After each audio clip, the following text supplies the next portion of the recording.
నాకు కూడా కొన్ని డౌట్స్ వచ్చినాయి. ఎందుకంటే ఇన్సిడెంట్స్ నేను చూస్తున్నాను. ఏం జరుగుతుంది ఏంటి అనేది. కొన్ని ఎలా మర్డర్ జరిగింది? హ్మ్. ఎక్కడ జరిగింది? ఏం జరిగింది? ఇంతమంది చేశారా? అంతమంది చేశారా? ఎవరి విశ్లేషణ వాళ్ళకొస్తుంది. అవును.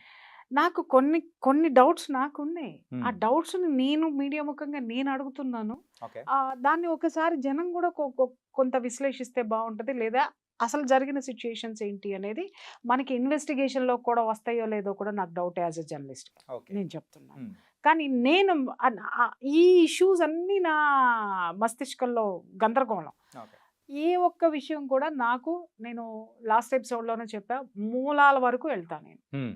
అది ఏంటనేది తెలుసుకునేదాకా నేను నిద్రపోను. నాకు హ్మ్. నిద్ర పట్టదు. నిద్రపోను కాదు, నాకు నిద్ర పట్టదు. హ్మ్. వాస్తవం నేను అనుకున్నాను, నాకు ఆ డౌట్ వచ్చిందంటే, నా డౌట్ క్లియర్ అయ్యేంత వరకు నేను సెర్చ్ చేస్తానే ఉంటా. ఓకే. ఆ విధంగా నా మిత్రులు ఎవరైతే ఉన్నారో చెప్పాను గదా! హ్మ్. నాకు యాస్ ఎ జర్నలిస్ట్‌గా ఐ హావ్ సర్కిల్. హ్మ్. సో, దాన్ని బట్టి నేను అలా నా ఇన్వెస్టిగేషన్‌లో నాకు తెలిసినటువంటి సమాచారం ఓకే. తీసుకుంటే, నాకు వచ్చినటువంటి డౌట్స్ ఏంటంటే, ఆ అమ్మాయిని హాల్‌లోకి తీసుకొనెళ్ళి ఈ విధంగా ఒకరా, ఇద్దరా, ఎంతమంది సెమినార్ హాల్‌లో ఆమె ఇలా జరిగింది. యాహ్!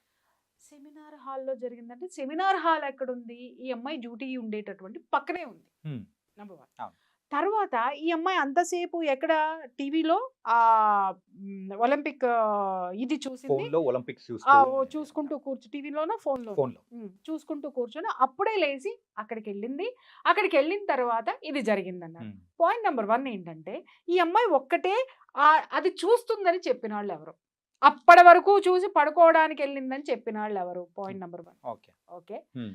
ఆ చెప్పిన వాళ్ళు ఆ అమ్మాయి రూమ్‌లోకి ఒకటే ఎళ్లి పడుకుందా? లేకపోతే సెమినార్ హాల్‌లోనే రోజు ఆ అమ్మాయి డ్యూటీ అయిపోయిన తర్వాత అక్కడికెళ్ళి రెస్ట్ తీసుకుంటుందా? నంబర్ 2. నంబర్ 2. ఎందుకంటే సెమినార్ హాల్‌లో నిద్రపోవడాలు ఇవన్నీ నాకెందుకు ఎక్కడో ఒక చిన్న డౌట్. హ్మ్. ఇంకొక విషయం. అమ్మాయి ఎలా చనిపోయింది?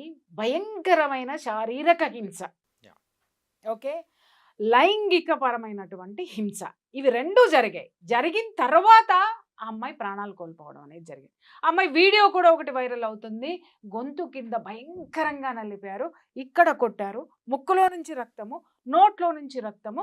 ఆ అమ్మాయి వీడియో తీసుకునేటటువంటి వెసులుబాటు, ప్రాణము, చలనము ఆమెలో ఉండగా, హ్మ్. ఈ అమ్మాయి అంత దెబ్బలు కొడుతున్నప్పుడు చాలామంది చెప్తున్నారు గట్టిగా పట్టేసుకొని ఉండుంటారు.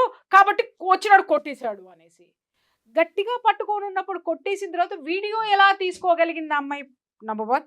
హ్మ్. రెండోది అసలు నేను చెప్తున్నది సరే ఆ అమ్మాయిని అలా పట్టుకొని కొట్టేశారు అబ్బాయి. బాగా కొట్టేశారు. అందరూ పట్టుకున్నారు. ఒక్కొక్క వేలుకి ఒక్కొక్కడు ఉన్నాడు అనుకుందాం. కాలుకొకడు, వేలుకొకడు, చెయ్యికొకడు, పొట్టకొకడు అందరూ ఉన్నారు. ఈళ్ళు కొట్టేశారు. కొట్టిన దెబ్బల శబ్దం ఎవరికి వినపడలేదా? రైట్. ఇంకొకటి. హ్మ్. ఆ అమ్మాయి ఎన్ని గంటలకెళ్ళింది? 3 గంటల పాటు ఈ నరకం చవి చూసింది. లేదా 45 నిమిషాల పాటు నరకం చవి చూసింది అన్నారు. ఈ శబ్దాలు, అలజడులు ఏమి రాలేదా? ఆ అమ్మాయి రూమ్‌లోకెళ్ళింది. స్పృహ లేకుండా నిద్రపోతుందనే అనుకుందాం. హ్మ్. నిద్రలో ఎవరైనా మొఖము, కాళ్ళు, చేతులు అన్నీ కట్టేసేసి మీరన్నట్టు పట్టుకొని కడితే ఇలాంటివి రావు. ఓకే. ఆడు సింపుల్‌గా దుప్పటి పెట్టేసి, దిండడ్డం పెట్టేసి చంపేత్తాడు. హ్మ్. ఓకే. లేదా నోరు మూసేసి, అత్యాచారం చేసేసి, గొంతు నులిమేసి ఎళ్ళిపోతాడు. ఎప్పుడు బ్లీడింగ్‌లొస్తాయి? ఎప్పుడు కొట్టడం జరుగుతది? తప్పించుకోవడానికి ప్రయత్నించినప్పుడు మాత్రమే ఇంత భయంకరమైనటువంటి గాయాలవుతాయి. అవునా? యాహ్! కాదా? అవును. అంటే ఆ అమ్మాయి థ్రెటన్ చేసింది. థ్రెటన్ చేసినప్పుడు ఆ రూమ్‌లో వస్తువులేమి కదల్లేదా? ఏమి ద బ ఇప్పుడు ఈ రూమ్‌లో ఉన్నావు. నేను పారిపోవాలి. లేదా నేను నిన్ను కొడుతున్నా. నువ్వు పారిపోవాలి. పారిపోయేటప్పుడు ఇది తగలదా? తగులుతుంది. ఆ! ఇది కింద పడదా? పడదు. ఇక్కడ దీని మీద ఉన్న వస్తువులు డిస్టర్బ్ అవ్వవా?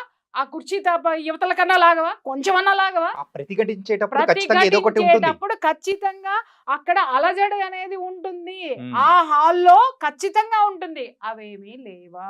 హ్మ్. ఇంకొక పాయింట్‌కొచ్చిన తర్వాత అసలు ఆ అమ్మాయి అరవలేదు అనడానికి ఇక్కడ ఏ విధమైనటువంటి సాక్ష్యాధారాలు లేవు. అది నమ్మదగిందైతే మాత్రం కాదు. హ్మ్. ఎందుకు అనంటే ఆ అమ్మాయి మూతి మీద కొట్టారు. ముక్కు మీద కొట్టారు, మూతి మీద కొట్టారు అని అంటే ఎవడన్నా చేయి పెట్టి ఉన్నాడు అరవకుండా అంటే వాడి చేతికి తగులుతుంది, కానీ అమ్మాయి చేతికి అమ్మాయి మూతిలో నుంచి బ్లడ్ రాదు కదా. Yeah. అంటే మూతి మీద నుంచి చేయి తీసేశారు కదా, తీసేసినప్పుడు కొట్టినప్పుడు అమ్మాయి అరవాలి కదా, అరిచినప్పుడు బయట ఎవరికి వినపడలేదా? ఇంకొకటి వినపడలేదు అనుకుంటాను కదా, పగలపూట కాదే, రాత్రిపూట పిన్ డ్రాప్ సైలెన్స్గా ఉంటుంది. ఇంకొకటి అది గవర్నమెంట్ హాస్పిటల్, 24/7 ఏదో ఒక కేసు యాక్సిడెంట్లనో ఇంకొకటనో వచ్చి పోతానే ఉంటారు జనం యొక్క అలికిడి ఉంటుంది. ఈ అమ్మాయి డ్యూటీ చేస్తున్నటువంటి రూమ్ నుంచి ఆ యొక్క సెమినార్ హాల్ ఎంత దూరంలో ఉంది, ఆ అంత దూరంలో ఉన్నటువంటి సెమినార్ హాల్లో జరిగేటటువంటి ఈ యొక్క ఘర్షణ ఎవరి దృష్టికి రాలేదా? ఎవ్వరూ కూడా సెమినార్ హాల్లోకి ఈ అమ్మాయి వెళ్ళగలిగింది, మిగిలిన డాక్టర్స్కి ఎవరికి అలసట రాలేదా? వాళ్ళు నిద్రపోదామని అనుకోలేదా? ఆ ఏరియాకి ఎవరు రాకుండా కాపలా కాసింది ఎవరు? ఆ ఏరియాలో జరిగి ఉంటే. దీన్ని బట్టి ఇంకొక డౌట్ ఏమొస్తుందంటే, అసలు ఈ సంఘటన ఆ ఏరియాలోనే జరగలేదు అనుకుందాం, అసలు జరిగింది నాకున్న ఇన్ఫర్మేషన్ ప్రకారము ఈ అమ్మాయి ఈ హాస్పిటల్లో జరుగుతున్నటువంటి ఆ యొక్క డ్రగ్స్ దందా కానివ్వండి, ఆ యొక్క సెక్స్ స్కాండల్ కానివ్వండి, ఆ యొక్క ఆర్గాన్స్ ట్రాఫికింగ్ కానివ్వండి, ప్రతి ఒక్క దాని గురించి కూడా ఈ అమ్మాయి ప్రతిఘటిస్తూ వస్తూ కూడా ఈ అమ్మాయి సహించలేక వీటిని ఎందుకు మనము అంటే ఆ అమ్మాయి ఆర్గాన్స్ ట్రాఫికింగ్ గురించి పక్కన పెడదామండి, ఓకే. ఇంకొకటి ఏంటి అని అంటే ఆ డ్రగ్స్ గురించి కూడా పక్కకు పెడదాం, ఈ అమ్మాయికి సంబంధం లేదు డ్రగ్స్ గురించి, కానీ సెక్స్ స్కాండల్ దగ్గర మాత్రం ఈ అమ్మాయికి ఏదో ఒక విధంగా ఎక్కడో ఒక చోట సెగ తగిలి ఉండాలి కదా. సెగ తగిలినప్పుడు ఈ అమ్మాయి ప్రతిఘటించేటటువంటి సిచ్యుయేషన్లో ఉండాలి కదా. ఆ సిచ్యుయేషన్స్ ఉన్నప్పుడు ఈ అమ్మాయి స్నేహితులతోటి ఎప్పటికప్పుడు డిస్కస్ చేస్తూనే ఉంది, దీన్ని నేను ఊరుకోను, దీన్ని పై లెవెల్కి తీసుకెళ్తాను, పై లెవెల్లో ఎవరు వినలేదు అని అంటే పత్రికలకి మీడియాకి నేను దీన్ని డిస్క్లోజ్ చేస్తాను అనేటటువంటి ఆ యొక్క డిస్కషన్ ఆ ఫ్రెండ్స్ మధ్య జరిగింది. కొన్నాళ్ళుగా జరుగుతూ ఉన్నప్పుడు ఈ అమ్మాయిని బెదిరించడానికి ఈ సంఘటనకి ముందు కొన్ని ఇన్సిడెంట్స్ జరిగాయి. ఏంటంటే ఆ అమ్మాయి కారు పగలగొట్టడము, లేకపోతే ఆ అమ్మాయి పోయేటప్పుడు ఇబ్బందులు కలగజేయడము, ఆ అమ్మాయికి డ్యూటీలు వేయడంలో మనం చెప్పాం కదా భయంకరమైనటువంటి సాడిజాన్ని చూపించడం అనేది జరిగింది. అంటే ఈ అమ్మాయికి డైరీ రాసే అలవాటు ఉంది, ఆ డైరీ కూడా అంటే ఆ పేజెస్ ఏదో చింపారని కూడా ఒక వార్త అనేది కూడా బయట ఇవన్నీ సర్క్యులేట్ వస్తాయి, అవుతూ ఉంది. ఎందుకంటే ఇప్పుడు సుప్రీంకోర్టు అన్ని సుమోటోగా కేసు తీసుకుంది కాబట్టి ఎంక్వైరీలో డెఫినెట్ గా ఇవన్నీ కనుకుంటావు. ఇక్కడ కీలకమైనటువంటి అంశం ఇది చూడండి, ఆ రోజు రాత్రి కూడా సెమినార్ హాల్లో ఏం జరిగింది. ఇక్కడ నాకు అందిన సమాచారం ఏంటంటే ఆ రోజు నైట్ ఇదే ఫ్రెండ్స్ తోటి కూర్చొని ఫ్రెండ్స్ ఆ అమ్మాయికి అమ్మాయి ఇంకా సహించేటటువంటి సిచ్యుయేషన్లో లేదు, బరస్ట్ అయ్యేటటువంటి సిచ్యుయేషన్లో ఉంది, ఓపెన్ చేయడానికి సిద్ధపడిపోయింది. ఎందుకంటే ఆ అమ్మాయిని ఈ విధంగా కూడా మానసికంగా కూడా హింసించేస్తున్నారు. అమ్మాయి కారు అద్దాలు పగలగొట్టడం కానివ్వండి, ఆ అమ్మాయిని డ్యూటీ చేయడం కానివ్వండి, ఇంకొక విధంగా పరోక్షంగా చాలా చేయొచ్చండి. ఇవన్నీ చేస్తుండే ఇంకా అమ్మాయి నా వల్ల కాదు, నేను ఎట్టి పరిస్థితుల్లో దీన్ని సహించే ప్రసక్తే లేదు, దీన్ని ఎక్కడ డిస్క్లోజ్ చేయాలో అక్కడ చేసేస్తాను అని చెప్పేసి అని పట్టుబట్టి కూర్చుంటే ఆ అమ్మాయిని కూర్చోబెట్టి ఫ్రెండ్స్ ఒక ముగ్గురు కూర్చొని డిస్కషన్ ముగ్గురు మధ్య జరిగింది. నువ్వు బయటికి వెళ్ళకు, నువ్వు చెప్పకు, నువ్వు చెయ్యకు అని. ఈ అమ్మాయి వినలేదు. కారణం ఏంటి అని అంటే ఈ అమ్మాయి నేనే కాదు ఎంతో మంది ఉన్నారు, నేను ఎందుకు ఊరుకోవాలి, ఎందుకంటే ఈ అమ్మాయిలో పోరాడే నైజం ఉంది, ఎదుర్కొనే శక్తి ఉంది, దమ్ము ఉంది, ధైర్యం ఉంది. కాబట్టి ఆ యంగ్ బ్లడ్ నేను దీన్ని సహించను, దీన్ని డెఫినెట్గా నేను బయట పెట్టే తీరుతాను అని అనేసరికి ఆ ముగ్గురు మధ్య ఏదైతే డిస్కషన్ జరిగిందో దాంట్లో ఉన్నటువంటి ఒక అమ్మాయి యొక్క బాయ్ ఫ్రెండ్ ఈ డ్రగ్స్ దందాకి, సెక్స్ రాకెట్కి, ఈ ఆర్గాన్స్ ట్రాఫికింగ్కి సంబంధించినటువంటి పర్సన్. అప్పుడు ఈ అమ్మాయి ఇది ఇది ఏ విధంగానూ లొంగట్లేదు, ఏమి చేయట్లేదు, ఇది ఓపెన్ అయిపోతానంటుంది, ఇంకా మా వల్ల అయితే కాదు, మేము చెయ్యాల్సింది చేసాం, మీ కర్మ అని వదిలేసింది. అక్కడ నుంచి ఏం జరిగింది స్టోరీ అనేది బయటికి రావాల్సి ఉంది. ఈ అమ్మాయిని ఆ స్నేహితులు ఎక్కడికైనా రమ్మనమని చెప్పి మరే చోటకైనా తీసుకెళ్లారా? నేను అదే చెప్తున్నా. అప్పటి వరకు ఆ అమ్మాయి చూసుకుంటూ కూర్చోనుంది, వీడియోస్ చూసుకుంటూ కూర్చుందని చెప్పిన వాళ్ళు ఎవరు? సెమినార్ హాల్కి వెళ్ళి పడుకోంది అనే చెప్పిన వాళ్ళిద్దరిని కూర్చోబెట్టి మాట్లాడిస్తే అసలు హంతకులు, అసలు హిస్టరీ, సీన్ టు సీను, మొత్తం సీన్ ఆఫ్ ఎఫెన్స్ మొత్తము సుప్రీంకోర్టుకి వచ్చేస్తుంది, చేతిలో ఆ రిపోర్ట్ వచ్చేస్తుంది. అండ్ ఇంకొకటి ఏంటంటే వాళ్ళ డాడ్ చెప్పిన దాని ప్రకారము ఆ అమ్మాయి చనిపోయిన తర్వాత కూడా ఆ క్రిమేషన్ చేసే టైంలో కానీ ఆ రోజు మెయిన్గా చెస్ట్ డిపార్ట్‌మెంట్‌లో ఎవరైతే ఉన్నారో వాళ్ళ స్నేహితులు కానీ, ఎవరైనా కానీ వాళ్ళ తల్లిదండ్రులకు కూడా మినిమమ్ హ్మ్. సహకరించలేదంట. అదే చెప్తున్నాను కదండీ! మినిమమ్ అంటే మినిమమ్ కూడా సహకరించలేదంట. సహకరించలేదు అంటే ఎంత భయభ్రాంతులకు గురి చేశారు? లేదా ఈ అమ్మాయి మీద జరిగేటటువంటి దాడి ముందే అందరికీ తెలిసిపోయిందా? సహకరించలేదు ఇన్ ద సెన్స్ ఏంటంటే, ఆ ఘోరాన్ని వీళ్ళలో కొంతమంది చూసి మిగిలిన వాళ్ళకి జారేసి ఉండొచ్చు కదా! యాహ్! అంటే ఎవరో ఒకళ్ళు చూసారు. ఎవరో ఒక ఇద్దరు చూసారు. ఆడపిల్లలే చూసారు. లేదా మగపిల్లలు తోటి డాక్టర్స్ చూసారు. తోటి మెడికోస్ చూసారు. చూసిన తరువాత భయంతోటి సహకరించలేదు. ఇక్కడ మనము ఎవరిని అందరిని తప్పు అని అనొద్దు. లేకపోతే అందరిని ప్రాణభయం చాలా మందికుంటది. అక్కడ అకృత్యాలు ఎందుకు బయటికి రాలేదు ఇన్నాళ్ళు అనంటే ప్రాణభయంతోటి ఎవడు చెప్పలేదు. అవును. నాకెందుకులే అని ఉదాసీనతతోటి ఇంకొకడు. రైట్. నేను చదువుకొని బయటికెళ్ళిపోతే నా డిగ్రీ సర్టిఫికేట్ నాకొచ్చుదిలే అని లొంగిపోయిన లొంగనటువంటి అమ్మ, సర్టిఫికేట్లు తీసుకొని బయటికెళ్ళిపోయినటువంటి వాళ్ళు, నాకెందుకులే అనుకోని వెళ్ళిపోయినటువంటి వాళ్ళు, స్వార్థంతో వెళ్ళిపోయిన వాళ్ళు ఉండొచ్చు. స్వార్థపరులున్నారు, ఉదాసీనులున్నారు, భయంతో భయంతో ఉన్నటువంటి ఉన్నవాళ్ళున్నారు. పిరికి వాళ్ళు ఉన్నారు. వీళ్ళందరి మధ్య ఆ కాలేజీ సక్సెస్‌ఫుల్‌గా 23 సంవత్సరాల నుంచి ఇదే దందాలు నడుస్తుంటే, చివరికి ఈ అమ్మాయి నోరు విప్పి ధైర్యంగా ముందుకొచ్చి, ఎన్నాళ్ళు భరిస్తాం మనం సిగ్గులేదా అని చెప్పేసని అడిగినందుకు, పగడ్బందీగా పక్కా స్కెచ్ తోటి పక్కన ఉన్న ఫ్రెండ్స్ యొక్క సహకారంతోటే ఇది జరిగింది. వాళ్ళని వదిలేసి ఎవడో దారిన పోయేవాడు బ్లూటూత్ పెట్టుకొని లోపలికెళ్ళాడు. బ్లూటూత్ జారిపడిందని వాడు రాయల్‌గా వచ్చి నన్ను సంపుతారా సంపుకోండి. అంత దౌర్జన్యం చేసిన వాడు అలా మాట్లాడ్డాడు. వాడికి ఏంటి అనంటే వీళ్ళందరితోటి వాడికి సంబంధాలున్నాయి. హ్మ్. ఇది ముందే ప్లాన్ ప్రకారం జరిగింది. వాడిని "అరె! నువ్వు పోరా ముందు నువ్వు లోపలికి పోరా తర్వాత మేము బయటికి తీసుకొస్తాం" అన్నారు. ఎందుకంటే వాడికి కూడా ఆ జీవన పోరాటం అంతా కూడా ఏంటంటే లాటరీ అన్నమాట వాడికి. నలుగురు భార్యలు వాడిని వదిలేసిపోయారు. ఒక ఆవిడ చచ్చిపోయింది. ముగ్గురు పారిపోయారు. వాడు ఎక్కడో చోట ఏదో ఒక నీడన వాడు బ్రతకాలి. వాడికొక ఇది కావాలి కాబట్టి ఇలాంటి ఇంత నేర చరిత్ర ఉన్నవాడు కూడా పోలీసింగ్‌లో ఉన్నాడు అనంటే, ఇలాంటి వాటికి పనికొచ్చేటటువంటి వాళ్ళు ఉన్నారక్కడ. పెట్టుకున్నారక్కడ వాళ్ళని. సో, కాబట్టి ప్రభుత్వం మాదే.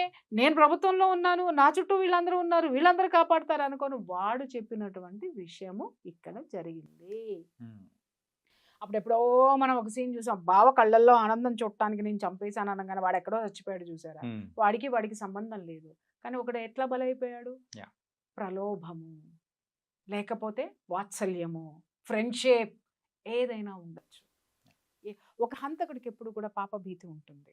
ఒక హంతకుడికి ఎప్పుడు కూడా ప్రాణభయం ఉంటుంది. ఎంత కరడుగట్టిన వాడైనా సరే, ఎక్కడో ఒక చోట వాడి ఫేస్‌లో అది చేసిన దారుణానికి వాడికి సంబంధించినటువంటి ఛాయలు వాడి కళ్ళల్లో కనిపిస్తాయి.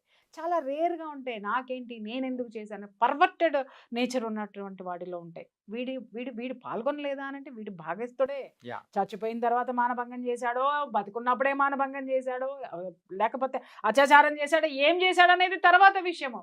బట్ వీడు అనేటటువంటి వాడు ఏంటి అనంటే దాంట్లో ఒక చిన్న ఆటలో అరటిపండు అంటారు చూసావా? హ్మ్. వాడు అలాంటి క్యారెక్టర్. కానీ స్కెచ్ ఏసింది మాత్రము ఈ అమ్మాయిని దొరకబట్టింది మాత్రము. ఈ అమ్మాయి ఇంత భయంకరమైనటువంటి రాక్షసత్వానికి గురవ్వడానికి ఆ అమ్మాయి చుట్టూ ఉన్నటువంటి స్నేహితురాళ్ళు మాత్రమే. కావాలంటే రేపొద్దున ఇన్వెస్టిగేషన్‌లో ఇవన్నీ సుప్రీంకోర్టు, సీబీఐ నిగ్గు తేల్చాల్సినటువంటి విషయాలు. ఎందుకంటే ఒక ఆడపిల్ల చుట్టూ కనీసం పని చేసే దగ్గర ఫ్రెండ్స్ ఉంటారా అమ్మ? ఆడపిల్లలు ఉండరా? లేకుండా ఉన్నారా? ఉంటారు. మగపిల్లలు ఖచ్చితంగా లేరా? ఉంటారు. లేకుండా ఉన్నారా? ఈ స్నేహితులే కర్త, కర్మ, క్రియ. ఏది ఈ సంఘటన జరగడానికి. హ్మ్. చేసిన వాడెక్కడున్నాడు అనేది వాడు బయటకొస్తాడు. ఇంకొకటి మేజర్ ఏంటి అనంటే ఈ హాస్పిటల్ మొత్తం ఎవడి చేతిలో ఉంది? అది ఒక ది గ్రేట్ కళానిధి మేనల్లుడి చేతిలో ఉంది. హ్మ్. కాబట్టి మేనత్త అక్కడ కూర్చున్నప్పుడు పరిపాలన మొత్తం వీడిదే కదా! ఎందుకంటే ఆవిడకి పిల్ల లేదు, పీసు లేదు, సంసారం లేదు. ఆ తర్వాత వారసుడిని నేనే అనుకున్నాడు.